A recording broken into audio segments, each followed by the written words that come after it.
एक बार की बात है।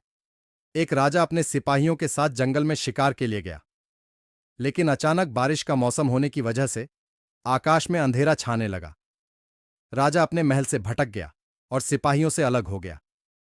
भूख, प्यास और थकावट की वजह से उस राजा की हालत बहुत बुरी हो गई थी।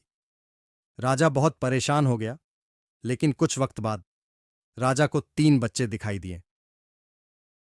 तीनों बच्चे काफी अच्छे दोस्त लग रहे थे। राजा ने उन तीनों बच्चों को अपने पास बुलाया और कहा, क्या तुम मेरे खाने के लिए खाना और पीने के लिए पानी ला सकते हो?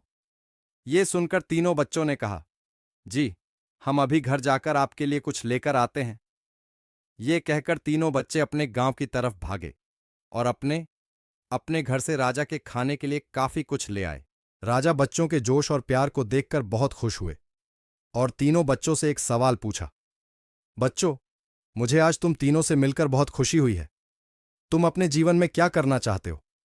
मुझे बताओ, मैं तुम्हारे लिए कुछ करना चाहता हूं। बोलो, तुम्हें क्या चाहिए? ये सुनकर तीनों बच्चे कुछ देर तक सोचते रहे और फिर थोड़ी देर में से एक लड़के ने कहा, मुझे धन चाहिए।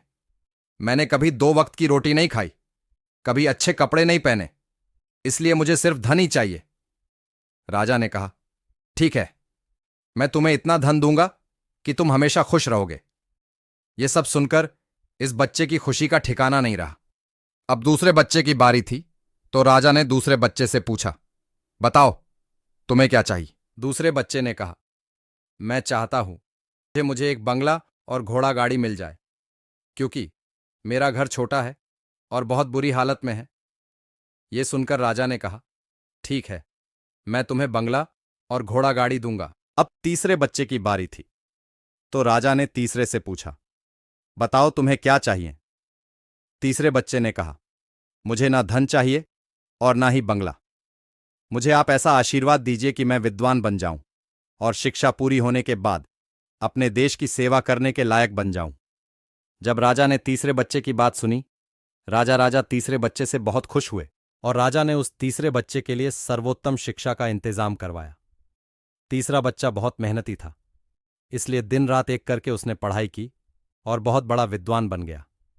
और सही वक्त आने पर राजा ने उसे अपने राज्य का मंत्री बना दिया। अचानक राजा को सालों पुरानी वो घटना याद आ गई। राजा ने मंत्री से कहा, कई सालों पहले तुम्हारे साथ जो 2 बच्चे थे, अब उनका क्या हाल है? मैं एक बार चाहता हूं कि तुम तीनों से एक साथ फिर से मिलूं। एक काम करो, अपने तीनों दोस्तों को कल खाने पर आमंत्रित कर लो। मंत्री ने अपने दोस्तों के पास यह संदेश भेज दिया। अगले दिन तीनों दोस्त राजा के सामने उपस्थित हुए। राजा ने कहा, आज मैं तुम तीनों को फिर से एक साथ देखकर बहुत खुश हूं। राजा ने मंत्री के कंधे पर हाथ रखकर कहा, इनके बारे में तो मैं जानता हूं, तुम दोनों मुझे अपने बारे में कुछ बताओ। यह सुनकर जिस लड़के ने धन मांगा था, उस लड़के ने कहा, महाराज, मैं बहुत परेशान हूं।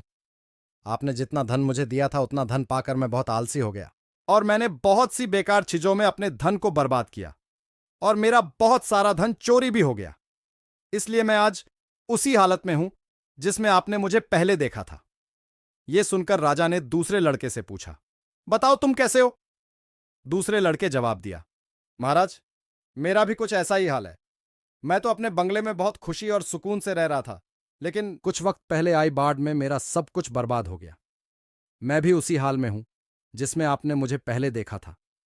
यह सब सुनकर राजा ने कहा, अब इस बात को हमेशा याद रखना कि धन, दौलत, संपत्ति हमारे पास हमेशा नहीं रहती, लेकिन ज्ञान और शिक्षा ऐसे अनमोल खजाने हैं जो हमेशा हमारे पास रहते हैं और इसे कोई चुरा भी नहीं सकता। अगर तुम शिक्षा में विद्वान बन जाओगे तो धन और संपत्ति अपने आप तुम्हें मिल जाएंगे। सीख, धन पाने का लालच हर किसी को होता है। हर कोई चाहता है कि वो अच्छे घर में रहे, अच्छा खाना खाए और अच्छे कपड़े पहनकर एक सेठ की जिंदगी जिए। लेकिन ज्ञान और शिक्षा के बिना अगर आपको बंगला, पैसा, गाड़ी मिल भी जाए, तब भी वो आपके किसी काम का नहीं, क्योंकि तब आपको समझ ही नहीं आएगा कि इसे संभालना कैसे है। अगर आपको हमारे कहानी से कुछ भी सीखने को मिला है तो हमारे चैनल को सब्सक्राइब कर लें। जीवन को सफल बनाने के लिए हमारे चैनल पर ऐसे ही रोचक कहानियां अपलोड होती रहती हैं।